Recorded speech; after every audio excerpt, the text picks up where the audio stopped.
we're going to expose multiple lies. I don't mean multiple disagreements. I mean multiple flat out indisputable lies. And we can look at Sheikh Uthman's fans in the chat. Not one, I guarantee you, not one of them will care even slightly that this man is a compulsive liar. And we're going to find that Rebecca was 3. He's going to do the math for us. Genesis 17:17. Sarah was 90 years old when Abraham was 100. Everyone, you can be fact checking. I'm jotting this stuff down, but you can fact check. Some of this we don't need to fact check because I've been through it a million times. But go ahead and fact check this, and you can do the math here, because I'm predicting, again, I haven't done his math here. I'm predicting there's going to be a lie. I'm predicting that. Ibrahim alayhi salam, or Abraham, was 100 when Isaac or Ishaq was born. How old was he? 100 when Isaac was born, in accordance to Genesis 21:5. Sarah died at the age of 127, according to Genesis 23:1 and 2. 3, 1, How 2. old was she? 127 years of age when she died, according to Genesis. Not according to Islam, just talking about the Bible here. Genesis 23, verses 1 and 2. Isaac was 40 years old when he married Rebecca, in accordance to Genesis 25:20, giving you evidences for all of these. Sarah was 90 when Ishaq was born. How do we know that? Concluding from 1 and 2. Ishaq, or Isaac, was 37 when his mother died. Since Isaac was 37 when his mother died, and he was 37 when Rebecca was born. Aha! There it is. Did you catch a lie? I'm saying this because they do this. They do this for people who are too gullible to actually follow it. Which one was the last verse that he mentioned? He didn't. That's the point. That's the point. He just claimed it. What a liar, man. But notice what they'll do, right? I'm saying this because I've seen this over and over and over again. Look, Genesis 17:17. Sarah was 90, Abraham was 100. Genesis 21:5. Abraham was 100. Sarah died. She was 127. This is Genesis 23:1 to 2. Isaac was 40 when he married Rebecca. This is in Genesis 25:20. Sarah was 90 when Isaac was born. That's because if we put these two together, we get this. And Isaac was 37 when Sarah died, because we can do the math. And since Rebecca was born right when Sarah died, that's how we... Wait, what? Say what, Sheikh? Where do you get that one from? Let's go back.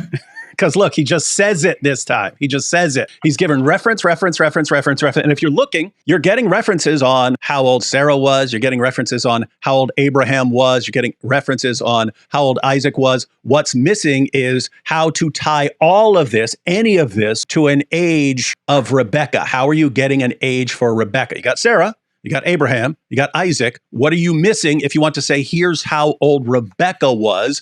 You need some sort of connector that when so-and-so was this old, that's when Rebecca was born, or something like that. And here is where Sheikh Uthman gave zero reference, because there is no reference for it. They just lie. Let's go back, because maybe he's going to give it right after this. But he makes the claim. Guys, those of you who are taking notes, where did he give the reference for his claim, which he's about to make? And this supposedly just ties it all together, that Rebecca is born when Sarah dies. Let's go ahead and check this out.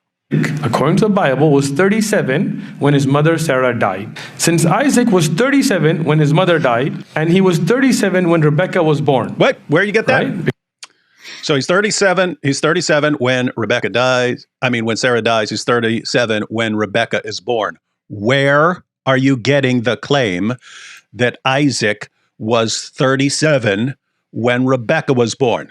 Sheikh Uthman fans, chapter and verse. Very simple, chapter and verse. She was born when he was 37. It's very simple. He gave chapter and verses for everything else. He gave chapter and verses for all the other stuff. Where's the chapter and verse? Obviously, maybe he forgot to give it. So I'll give you guys the opportunity. Chapter and verse saying that Rebecca was born when Isaac was 37. And therefore, that since he was married when he was 40, she would have been 3 years old. Go ahead. You're Sheikh Uthman fans. You must have done the math. I mean, he told you to take notes on all this and do the math and figure it out. So obviously you guys did the difficult work of actually looking up these passages and looking up what he said. Where is it? What's happening here is very simple, actually. And this is he's just repeating what goes around on these on the same like meme that is just written down and distributed on social media. But all that meme often says, by which he goes, is that as soon as Rebecca's birth is mentioned, on the next chapter we read that Sarah dies. But so we have Genesis 22, and at the end of it is just Rebecca. The name Rebecca is mentioned as one of the children. And then on the next page, you have Sarah dying, but there is no connection at all. There is no explanation as to when she was born and how old she was when Sarah died. There is none of that. This is just an inference that these people are making without any basis at all. Tech guy says, David, it's Matt verse 39. There he's making fun of Sneeko. No, it's book of the Council of Nicaea, chapter 3, verse 27. Young Christian's thought said, I just realized Uthman is calling a 3-year-old girl stronger than Andrew Tate. So she waters like Rebecca waters like 10 camels, 53 gallons of water in 3 minutes.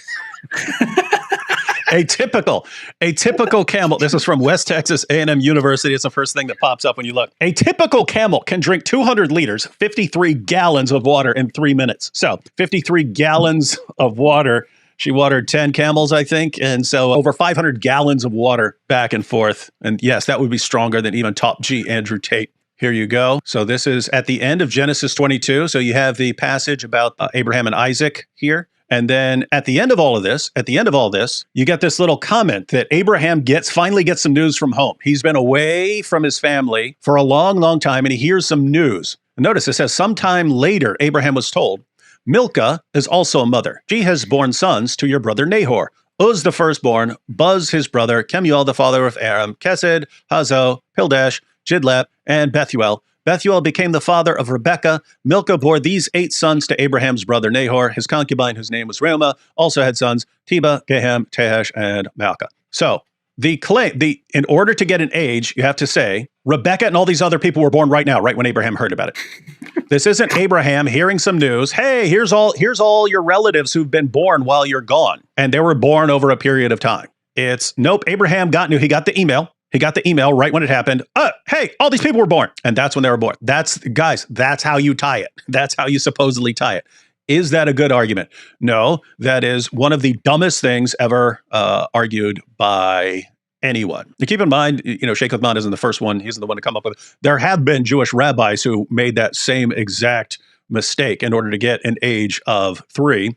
They were contradicted by others who pointed out how stupid that is. Guys, that's what it's actually drawn from. And you always have to say, guys, you just have to be ready for this. They're going to keep lying as long as they can get away with lying. And their followers are never in 100 million years going to look up anything they say. Therefore, it's up to us to put it back in their faces. And so when Sheikh Uthman says something like this, you just have to sit down with his fans and say, okay, he showed this, he showed this, he showed this. Where did he show that? Where did he show how old Rebecca was? Where? Nowhere. He just said it. He just made the claim. He could have said anything. Wow. And this is the beauty of Islam. If you're new to this, now you know why they call him Sheikh Ibn Fibbin. You call him Sheikh Ibn Fibbin because he can't stop lying. And his followers just do not care. This is the story of Isaac and Rebekah. Abraham is now, we'll zoom through this because it's a long passage. Abraham is now very old. The Lord had blessed him in every way. Anyway, Abraham wants a wife for his son Isaac, and he sends his servant. Servant says, what if the woman, notice, he's sending him for a woman. What if the woman is unwilling to come back with me to this land? Shall I then take your son back to the country you came from? And Abraham says, no, don't take my son back there. Then the servant left, taking with him 10 of his master's camels loaded with all kinds of good things from his master. He sent out for Aram. Then he gets to the town. Then he prays. He's going to pray for a sign that he's got the right woman. And go ahead and look, daughters of the townspeople. May it be that when I say to a young woman, so he's looking for a young woman, he's not looking for a toddler. He's looking for a young woman, not a toddler. See it right there in the middle of the page? When I say to the young woman, please let your jar down that I may have a drink. And she says, drink, and I'll water your camels too. Very strange to have a 3-year-old offering to water your 10 camels. But that's Sheikh Uthman's story. Let's see. Before he had finished praying, Rebekah came out with her jar on her shoulder. So Rebekah fetches the water for the family. She was the daughter of Bethuel, son of Milcah, who was the wife of Abraham's brother Nahor. The woman was I thought she was a toddler. The woman was very beautiful. She went down to the spring, filled her jar, and came up again. Pretty strong girl, because, jars weren't light back then. The servant hurried to meet her and said, please give me a little water from your jar. Drink, my lord, she said. She gave him a drink. After she had given him a drink, she said, I'll draw water for your camels too. 10 camels, and they can drink what? 53 gallons in 3 minutes each. until they have had enough to drink. So she quickly emptied her jar into the trough, ran back to the well to draw more water, and drew enough for all his camels. Without saying a word, the man watched, blah, blah, blah, blah, blah. When the camels had finished drinking. This is so ridiculous. Imagine a 3-year-old. Yeah, a 3-year-old. It's like hilarious, right? Verse 28, the young woman ran and told her mother's household about all these things. My son is 3-year-old right now. And my son's 5. My son's 5. And just the idea of him being out in the field, carrying his water jar. And then some guy shows up and he's like, I'll water all 10 of your camels for you.